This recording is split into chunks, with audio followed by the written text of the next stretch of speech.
அன்பு தமிழ் நெஞ்சங்களுக்கு வணக்கம்.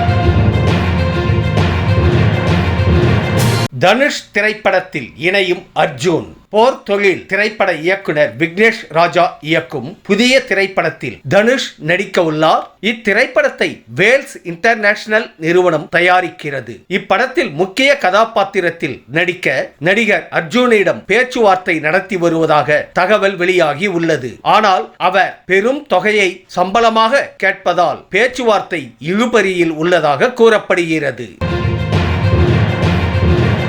மதராசி திரைப்படம் எப்படிப்பட்ட படம்? மதராசி திரைப்படம் சிவகார்த்திகேயனின் சினிமா கேரியரை அடுத்த கட்டத்திற்கு கொண்டு செல்லும் என அப்படத்தின் இயக்குனர் ஏஆர் முருகதாஸ் உறுதிபட தெரிவித்துள்ளார். வட இந்தியாவில் உள்ள மக்கள் நம்மை எப்படி பார்க்கிறார்கள் என்பதை வைத்து இப்படத்தின் கதைக்களம் இருக்கும் என்று அவர் கூறியுள்ளார். மேலும் வட இந்தியர்கள் தென்னிந்தியர்களை குறிப்பிடும் வார்த்தைதான் மதராசி எனவும் அவர் தெரிவித்துள்ளார்.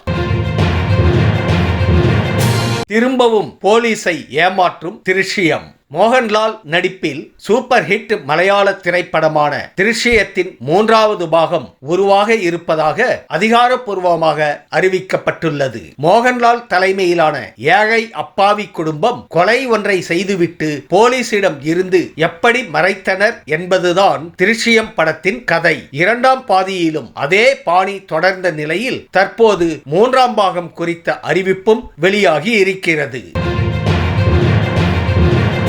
ரஜினிக்காக சிவகார்த்திகேயன் பட டைட்டில் மாற்றம். சிவகார்த்திகேயன் நடிப்பில் ஏஆர் முருகதாஸ் இயக்கி வரும் மதராசி திரைப்படத்திற்கு முதலில் ஹண்டர் என டைட்டில் வைக்க திட்டமிட்டார்களாம். ஆனால் அந்த நேரத்தில் வேட்டையன் திரைப்படம் ரிலீஸ் ஆனதால் அதே பொருள் தரக்கூடிய ஹண்டர் என வைத்தால் அது ரஜினிக்கு சங்கடத்தை ஏற்படுத்தும் என்பதால் அந்த டைட்டிலை வைக்கவில்லையாம். அதன் பின்னர் கதைக்கு பொருத்தமாக இந்த மதராசி டைட்டில் கிடைத்ததாக தகவல் வெளியாகி உள்ளது.